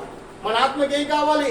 వాక్యం కావాలి. నువ్వు నిజమైన క్రైస్తవుడు అయితే, క్రైస్తవురాలు అయితే మొదట నీకు అర్థం కాదు, మొదట నీకు అర్థం కాదు, మొదట నీ వంట కాదు, మొదట నీ సాకులు కానే కాదు. మొదట ఏం కావాలి? మనకి వాక్యము కావాలి. హల్లెలూయా. వాక్యము చేత మన హృదయాన్ని మన ఆత్మను కూడా సరి చేసుకోనగలము.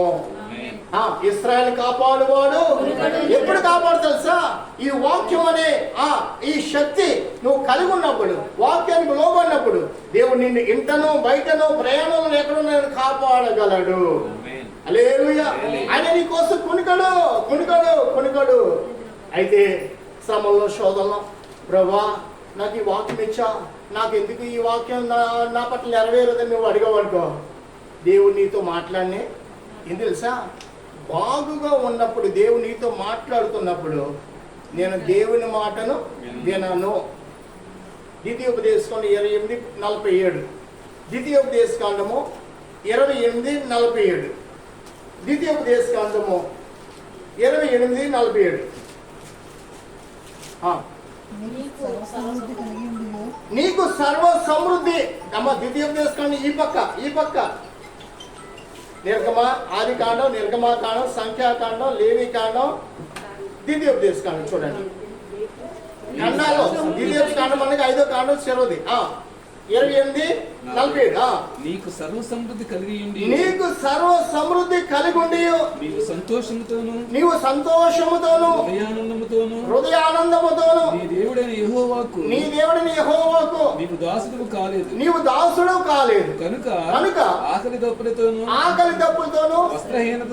వస్త్రహీనతతోను అన్ని లోపములతోను అన్ని లోపముతోను యెహోవా మీ మీదికి రప్పించు మీ శత్రువులకు దాసుడు వగుదువు. చూసారా, మీ శత్రువులకు నీవు దాసుడు. సరిపోతుందండి. ఎలాగ ఆరాధించాలంటే ప్రభుత్వం చెప్పండి. మనకు అన్నీ కలిగి ఉన్నా అమ్మా, నిలబడే శక్తి ఉంది, మాట్లాడే శక్తి ఉంది. మనం ఇప్పుడు మన పిల్లలు ఎవరన్నా ఏమన్నారు అనుకో, మనం మౌనంగా ఉంటామా? ఎందుకు అనాలి నా కూతుర్ని, ఎందుకు అనాలి నా కొడుకునండి? మనం ఏం చేస్తాం? మీ ఆయనలు ఎన్నికలు లేరనుకో, సాయంత్రం వచ్చాక ఏమండే ఇగో ఫలానా ఆమె పిల్లోని ఇంతంత మాట్లాంటదా, నన్ను ముందెళ్దాం, కత్తి పట్టేస్తాను, నువ్వేమో కారం పట్టుకుంటావు. మీ ఆయనేమో కత్తి పట్టుకుంటాడు, మీ ఆయన పట్టుకోమని కత్తి ఇచ్చేస్తావు నువ్వు. నేను వెనకాల కారం పట్టుకొస్తున్నాడు అన్నట్ట. ఎవరి కుటుంబాన్ని పాడు చేసుకుంటా? నీ కుటుంబాన్నే. నీ బిడ్డలు అనాథలు చేసుకునేది ఎవరో? నీవే. ఆ బూత్ మాట నీ పిల్లోడి మీద పడనే. హల్లెలూయా. గాలికి పోయే మాటలు కొన్ని ఉంటాయి. గాలి కొట్టుకుపోయి ఇళ్ళలో కార్లు ఉన్నాయా లేవా? కార్లు కొట్టుకుపోతున్నాయి లేవా అమ్మా? మరి అలాగ మాటలో ఒకవేళ నువ్వు నన్ను తిట్టుకునే వారు కూడా చాలా మంది ఉంటారు. ఎందుకంటే సేవ విషయంలో చాలా కఠినంగా ఉంటాను. అలా ఉండకపోతే నీ హృదయం వెలిగించబడదు. అలా మాట్లాడకపోతే నీవు దేవునికి విలువైన ఒక పాత్రగా ఉండలేవు. అలా నేను చేయకపోతే దేవుడు నన్ను లెక్కెడతాడు. దుష్టుడిగా నువ్వు ఎంత మాత్రం కూడా ఎంచవద్దు. వెళ్ళేమన్నాడు, వాడితో నీవు నా గురించి మాట్లాడు. ఒకవేళ వాడికి రక్షింపబడకపోతే నీవే వాడి నిమిత్తము నాకు లెక్క. ప్రియుడా, ఈ పని నేను కోరుకున్న పని కాదు, నా దేవుడు నన్ను ప్రేమించి నాకు అప్పగించిన పని. దేవుడికి స్తోత్రం. ఇప్పుడు ఎలా చేయమంటే మీరు చెప్పండి. స్వార్థంగానా? మీరు చెప్పిన దాన్ని డబ్బు జోబులు పెట్టేసుకుని, అమ్మ ఈ సావిత్రం ఎంత మంచిదో, నాకు ప్రతి నెల కూడా కానుకలు బలి ఇప్పేస్తాదే, సావిత్రం గారు ప్రార్థన చేయకపోయినా పర్లేదు, సావిత్రం గారు దేవుడు నేను దీవించండి కాక అనేసి అనుకో, దేవుడు దీవించడా? ఆమె మీద నా మీద ఇక్కడ ఏం చేస్తాడు దేవుడు? అగ్ని కోణాలు వేస్తాడు. డబ్బుని ప్రేమించకూడదు. నా కడుపుని అన్న పెట్టావని, నా బొట్ట 2 పొట్టలు అయిందని దాన్ని బట్టి కూడా సంతోషం. ఆకలితో సేవ చేయాలి, ఏమీ లేకపోయినా సేవ చేయాలి, ఏమి ఇవ్వకపోయినా కానీ దేవుని గురించి ప్రకటించాలి. దేవునికి స్తోత్రం కలిగి అలాగే ఆత్మల భారము కలిగి యథార్థమైన సేవ చేస్తే ఒక రోజున ఈ యథార్థమైన సేవ బట్టి నేనే కాదు అనేకులు వర్ధిల్లుతారు. దేవునికి స్తోత్రం కలిగాక. ప్రియమైన రక్షింపబడిన మనము, మీరు బాప్తిసాలు తీసుకున్నారని మీరందరూ తీసుకున్న వారు అనుకుంటున్నాను. తీసుకున్న వారు ఎవరు కూడా ఆత్మ లేని వారికి ఉండకూడదు. లేదా అగ్నిగుండాలు పోతాం. అక్కడ యోహాను గారు ఏమన్నారు? నేను మీకు బాప్తిసం ఇస్తున్నాను. ఎందుకు ఇస్తున్నాను తెలుసా? మనసు మార్చుకుని ప్రభు కోసం జీవిస్తారండి. లేని ఎడల గొడ్డలి ఎక్కడుందంట? చేతిలో ఉంది. రక్షింపబడ్డ బాప్తి తీసుకున్న పర్లకు రాజని వెళ్ళిపోతాం అనుకోవద్దు. ఇదిగో నీ నిమిత్తం కూడా గొడ్డలు దేవుడు పెట్టాడు. అమ్మా జాగ్రత్త. ప్రార్థన లేదా? ఎదుటి సహోదరుని ద్వేషిస్తున్నావా? సహోదరు కోసం ప్రార్థన చేయట్లేదా? నీకు వారు రక్షింపబడలేదా? నీ సమాజం ఒక వెలుగుగా ఉండకపోతే మనమందరం కూడా వాక్య ప్రకారంగా తీర్పు పొందవలసిన వారు ఉంటాం. సంఘానికి వెళ్తున్నాను, 10 రూపాయలు కానుకేస్తున్నాను, నెలకు దశమాలు ఇస్తున్నా అంటే పరలోక రాజ్యం మనకి లేనే లేదు. శాస్త్రం నీతి కంటేను, పరిసర నీతి కంటేను మీ నీతి ఎక్కువ కాని ఎడలా అమ్మా మీరెవరు కూడా నా రాజ్యాన్ని, వారి నీతి కంటే ఎక్కువ ప్రార్థన మనది, ఎక్కువ ఉపవాసాలు మనకు ఉండాలి, ఆత్మల భారము కలిగి ఉండాలి. పౌలు గారు అంటున్నాడు, సంఘాలన్నిటి నిమిత్తం నేను ఏమన్నాడండి, 2 కొరింథీ 11 చూడండి ఒకసారి. ఈ మాత్రమే కాకుండా అతని శ్రమల గురించి మనం చదివించాడు కదా, ఇదే కాకుండా సంఘములో అన్నిటి నిమిత్తం నేను చింత నాకు కలదంటున్నాడు. ఏం కలుగున్నాడంట? చింత కలదంటున్నాడు అండి. 2 కొరింథీ 11 పేజీ తిప్పండి ఒకసారి. పేజీ తిప్పితే అక్కడ అంటున్నాడు 27 నుంచి చదువుదాం. 27 వచనం, 2 కొరింథీ 11:27. తరచుగా జాగరణతోనూ ఆకలి దప్పులతోనూ తరచుగా ఉపవాసముతోనూ చలితోనూ దిగరంబరతోనూ ఇంకను చెప్పవలసిన అనేక ఉన్నవి ఇవి కాక సంఘములన్నిటిని గూర్చి చింతయు కలదు. ఈ భారము దినదినము నాకు కలుచును. చాలు ఏమన్నాడండి? సంఘములన్నిటి గురించి. మన గ్రామంలో ఒక సంఘం, ఆత్మీయ సంఘం లేదనుకోండి, మన సంఘం గురించి భారం కలిగి ప్రార్థన చేయాలి. ప్రభా సంఘానికి వెళ్తున్నారు, అది నీ సంఘమే. ఎవరి సంఘం అంట? నీ సంఘమే. ఎవరి సంఘం అండి? దేవుడి సంఘం అది. ప్రభా ఆత్మీయత అనేది లేదు, సేవకుని మార్చవా, విశ్వాసం ఉదయం మార్చవా, సంఘ పెద్దలు నాన్న మెచ్చులు పెట్టుకుంటున్నారు. వారి క్రియలు మార్చబడాలి.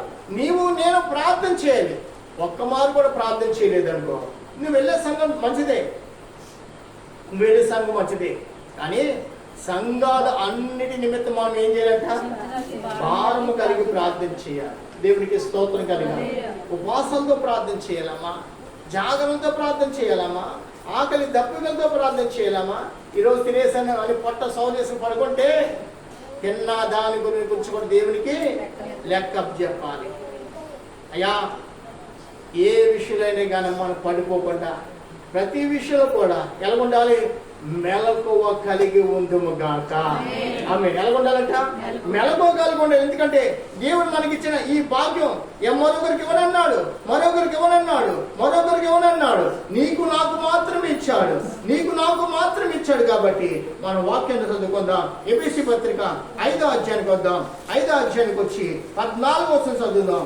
14వ వచనం ఎఫెసీ పత్రిక 5:14. అందుచేత నిద్రించుతున్నా నీవు మేలుకొని ఎక్కడి నుంచి లేవాలంట? మృతుల నుంచి లేము, క్రీస్తు నీ మీద ప్రకాశించునని ఆయన చెప్పుచున్నాడు. అక్కడ ఒకసారి ఎవరు చెప్తున్నారండి మాట? ఆయనే, ప్రభువే మాట్లాడుతున్నారు. ఎలాగంటాలంట? నిద్రించుతున్న మనము మేలుకొని ఎక్కడి నుంచి లేవాలంట? మృతుల్లోంచి అంటే మృతత్వంలో మనలో ఉండకూడదు. అది మృతత్వంలో మన అయ్యా నా జీవితం అయిపోయింది అనుకున్న మాట ఉండకూడదు. ఇంకేముందులే వాళ్ళు చేసుకుంటారు ప్రార్థన, పాస్టర్ గారిది ప్రార్థన, పాస్టర్ గారు చేసు అనే మాట ఉండకూడదు మనలో. ఎవరి మట్టుగా వారినే చేయాలి. ఇప్పుడు అమ్మా తల్లి వండిన అన్నం తల్లే తింటుందా? 4 పిల్లలు పెడుతుందా? చెప్పాలి. మీరు వండిన అన్నం మీరే తినేస్తే ఏమని విలువ ఉందా?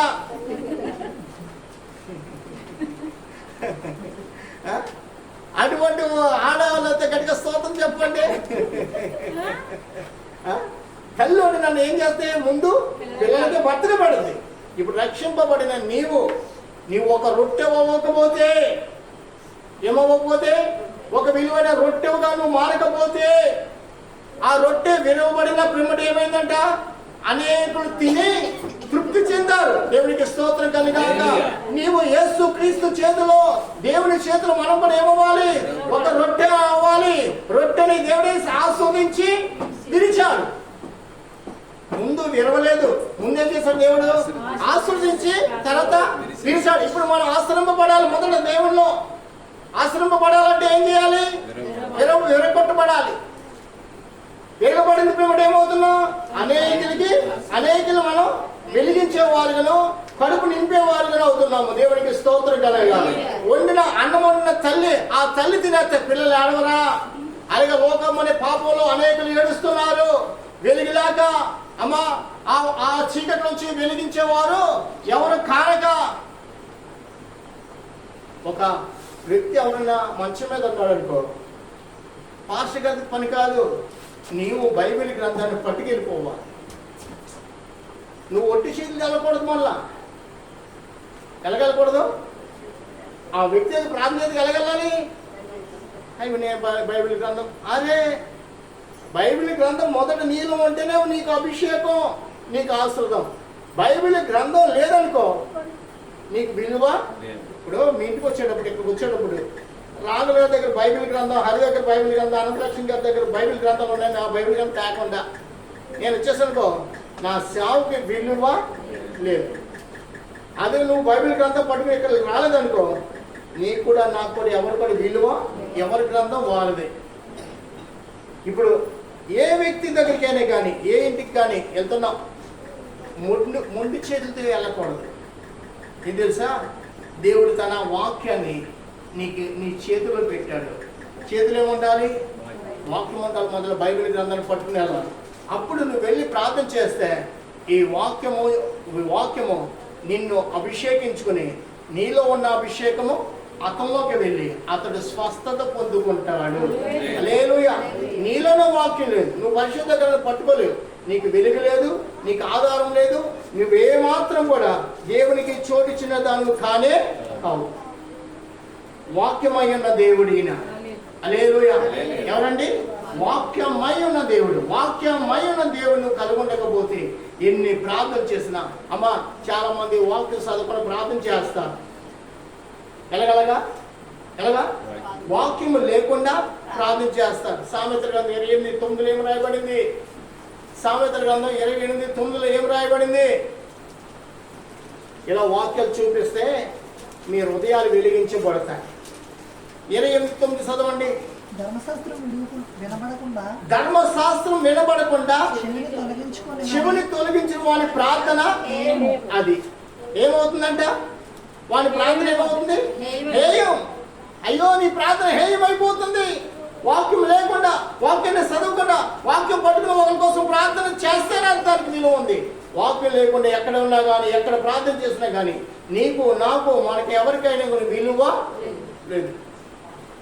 సావుకుడి దగ్గరే కాదు, అందరి దగ్గర ఉండాలి వాక్యము. ఎక్కడ ఉండాలంట? నీ చేతిలో ఉండాలి, నీ హృదయం ఉండాలి, నీ ఇంట్లో ఉండాలి, నీ ఇంటి బలం మీద ఉండాలి. ఇది ఒక దీపము. నీ ఇంటికి, నా ఇంటికి, నీ హృదయానికి, నా హృదయం, మనందరి హృదయాలకి కూడా ఒక దీపము లాంటిది వాక్యం.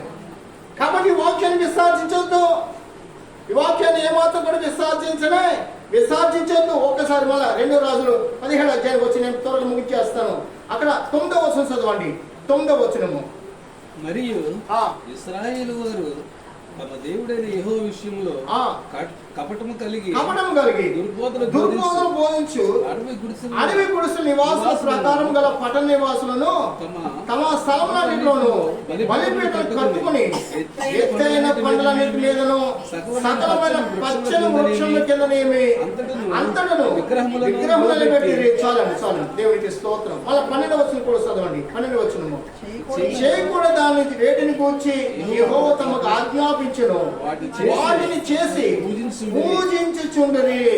అయినను మీ ధర్మార్గము నుంచి విడిచిపెట్టి నేను మీ బిడ్డలకు ఆజ్ఞాపించినట్టు, నా సేవకుల ప్రవర్తన మీకు అప్పగించినట్టు ధర్మశాస్త్రమును బట్టి నా ఆజ్ఞల కట్టలను ఆచరించుడని సెలవిచ్చి ప్రవక్తల ద్వారాను దీర్ఘదర్శుల ద్వారాను యెహోవా ఇశ్రాయేలు వారికి యూదా వారికి సాక్ష్యము పలికించినను వారు వినని వారై తమ దేవుని యెహోవా దృష్టికి విశ్వాసఘాతకులయ్యేది. పరిశుద్ధ గ్రంథాన్ని మూసి మనము దేవుడు మనకిచ్చిన మాటల్ని ఒక్కసారి నెమరు వేసుకుని ప్రార్థన చేసుకుని ముగించుకుని మనం వెళ్దాం. వచ్చే వారం నుంచి కాస్త ప్రార్థన చిన్న శబ్దముగా చేయండి. వాక్యాన్ని కొంచెం ఎక్కువ చూడు. నాకు ఒక గంట చెప్తే నెమ్మది ఉండదు. గంటన్నర. నేను గంటన్నర చెప్పినా కానీ మీకు ఇంట్రెస్టే. దేవునికి స్తోత్రం కలిగా. హల్లెలూయా. విన్న వాక్యాన్ని ఒక్కసారి నెమరు వేసుకుందాం. ప్రియుడా, దేవుడు తన మాటను తన సేవకుల ద్వారా మాట్లాడుతున్నాడు. ప్రవక్తల ద్వారా, దీర్ఘ దర్శుల ద్వారా దేవుడు తన వాక్యం చేత మనతో మాట్లాడుతుండగా ఆయన వాక్యాన్ని మనం విసర్జిస్తున్నామంట.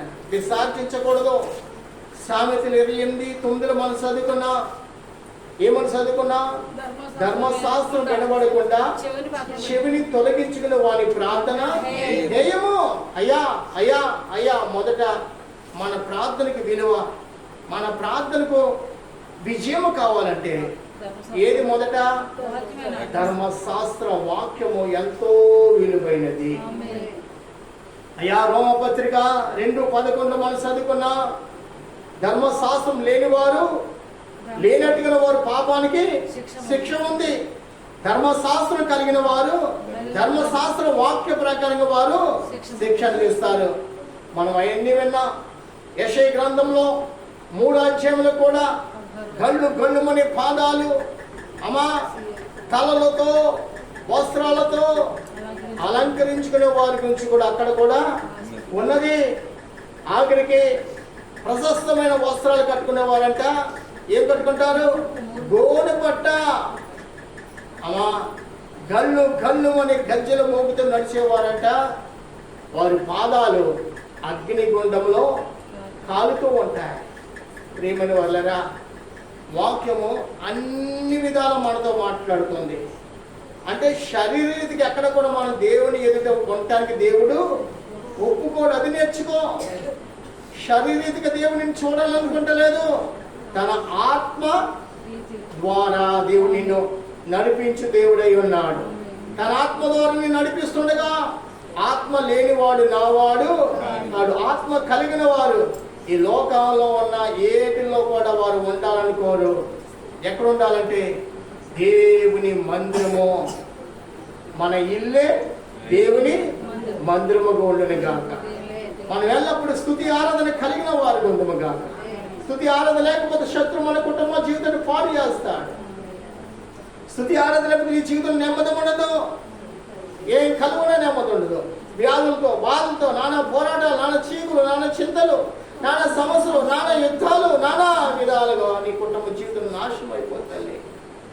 నిన్ను విడిపించే నిమిత్తమే దేవుడు మానవుడిగా జన్మించి 33.5 సంవత్సరాలు భూలోకంలో జీవించి మన పాపాన్ని, మన అతిక్రమములు, మన కలిగిన దోషాలన్నిటి మనల్ని విడిపించే నిమిత్తము తన అమూల్యమైన రక్తము చేత మనల్ని కడిగి పరిశుద్ధపరిచి ఆ సంఘములో మనల్ని చేర్చి ఉన్నాడు. హల్లెలూయా. ఇక మీదట నువ్వు ఇసుక మీద కట్టబడినా లేదు, ఎక్కడ కట్టాలి? బండ మీద కట్టబడిన సంఘముగా ఉందుముగాక. బండ మీద ఉన్న సంఘాలే ఆ సంఘము అని అక్కడ మన రాజ్యంలో కనబడుతున్నాం. బండ మీద కట్టుకోకపోతే, ప్రవాహం నీరు కొట్టుకుపోతే, తుఫాను ఎత్తుకుపోతే అన్ని విధాలు పడిపోతున్నంట. నిలబడలేవు, లోకాన్ని ఎదిరించలేవు. లోకాన్ని ఎదిరించే శక్తి నీలో ఉండదు. అయితే ఆ సంఘం బండ మీద కట్టబడిన ఎడల ఈ తుఫాన్లు, ఈ వరదలు, ఈ హోళ్ళు, ఈ అలలు, ఈ సమస్యలు, ఈ శోధనలు ఆ సంఘం మీదకి రానే రావు. ఆయన సమస్తము సమాప్తమైందన్నాడు. హల్లెలూయా. నీకు విడుదల ఇవ్వటానికి, నిన్ను దేవుడు ఒక తలగా చేయటానికి దేవుడు తన వాక్యాన్ని మనకి ఇచ్చాడు. అట్టి వాక్యను కలిగి భూలోకంలో ఆయన బిడ్డగా వర్ధిల్లును గాక. వాక్యాన్ని వింటున్న నీ అంతరంగాలు మార్చబడును గాక. ఒక పరిశుద్ధమైన అంతరంగము కలిగి నువ్వు ప్రభుతో మాట్లాడని మూల ఉంది గాక. ప్రభుని స్తుతించని మూల ఉంది గాక. నీ ఇంటి నువ్వు కట్టుకుందు గాక. నీ ఆత్మను వెలిగించుకుందు గాక. దేవుడికి స్తోత్రం చేద్దాం. విత్తబడిన వాక్యం బట్టి దేవుడికి స్తోత్రం చేద్దాం. ప్రవర్తన మార్చు దేవుడు. నేను నీకు స్తోత్రం ప్రేమ. మా మాటను మార్చగల దేవుడు ప్రేమ. ఈ రాత్రి కాలం మీరు ఇచ్చిన శ్రేష్టమైన వర్తమానం బట్టి మీకు స్తోత్రం ప్రేమ. నిజమే, ఇటువంటి ఉపదేశాలు దొరక్క సంఘాలు నిర్జీవమైన క్రియలయ్యా, శరీరమైన క్రియలయ్యా. సంఘములో మీకు చోటు ఉండలేదు నైనా. లోకంలో ఉన్న క్రియలే సంఘములో ఉంటున్నాయి. సంఘంలో ఉన్న వారే లోకాన్ని ప్రేమిస్తున్నారు. లోకాన్ని మేము ప్రత్యేకించకపోతే మేము మీతో పాటు ఉండలేమయ్యా. నేను పరిశుద్ధుడు కావున మీరు కూడా పరిశుద్ధంగా ఉంటే నేను నాతో ఉంటానని మీరు మాట్లాడిన దేవుడు ప్రభు. ఇది రాత్రి కాలం మీరు ఇచ్చిన ఉపదేశం బట్టి మీకు ఇస్తూ ఇటు ఉపదేశాన్ని మా ప్రియులు ఎవరు కూడా మర్చిపోకుండా ప్రభు వాక్యాన్ని మళ్ళా నెమరు వేసుకుని వాక్యాన్ని కలిగి జీవించేవారుగా, వాక్యం కలిగి ప్రార్థించని వారుగా ప్రభు మీరు కలిగి ఉన్న బలసి విడిపించండి. మీరు ఆటంకపరుస్తున్న దురాత్మ సమూహాలను బంధించమని ఒక్కొక్కరికి విడుదల కలుగును గాక, విడుదల కలుగును గాక. మీ కుటుంబ జీవితంలో విడుదల కలుగును గాక, మీ ఆత్మీయ జీవితంలో విడుదల కలుగును గాక. మిమ్మల్ని ఆటంకపరుస్తున్న దురాత్మలన్నీ కూడా కాల్చబడును గాక, కాల్చబడును గాక. ఎల్లప్పుడూ కూడా మీ ఆత్మలో మీరు వర్ధిల్లుచు దేవునికి మహిమకరణ పాత్రలుగా ఉంటుంది గాక. ప్రభువానికి స్తోత్రము. అటు వారికి మీరు సిద్ధపరిచేమని మహిమా ఘనత ప్రభావం మీకు అర్పిస్తూ యేసుక్రీస్తు ఘనమైన నామమున అడిగి వేడుకొంచున్నాము తండ్రి. ఆమేన్. మన తండ్రి దేవుని యొక్క ప్రేమ, మన రక్షకుడు మన ప్రభువు యేసుక్రీస్తు వారి కృప, పరిశుద్ధాత్మ దేవుని సహాయము సహవాసము తోడై నడిపించును గాక. ఆమేన్, ఆమేన్, ఆమేన్. నా ప్రాణమా నా నా ప్రాణమా ఆయన చేసిన ఆమేన్, ఆమేన్, ఆమేన్. హల్లెలూయా, హల్లెలూయా, హల్లెలూయా. మీకు అందరికీ ప్రత్యేక వందనాలు. వచ్చే వారం రోమపత్రిక 2వ అధ్యాయం గురించి మాట్లాడతాను.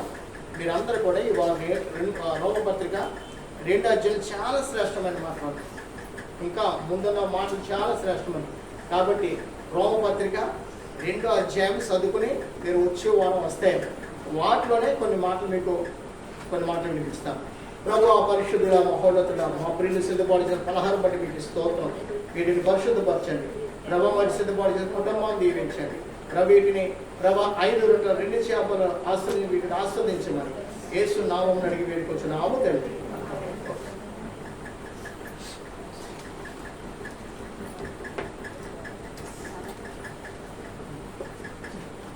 మీరు అందరికీ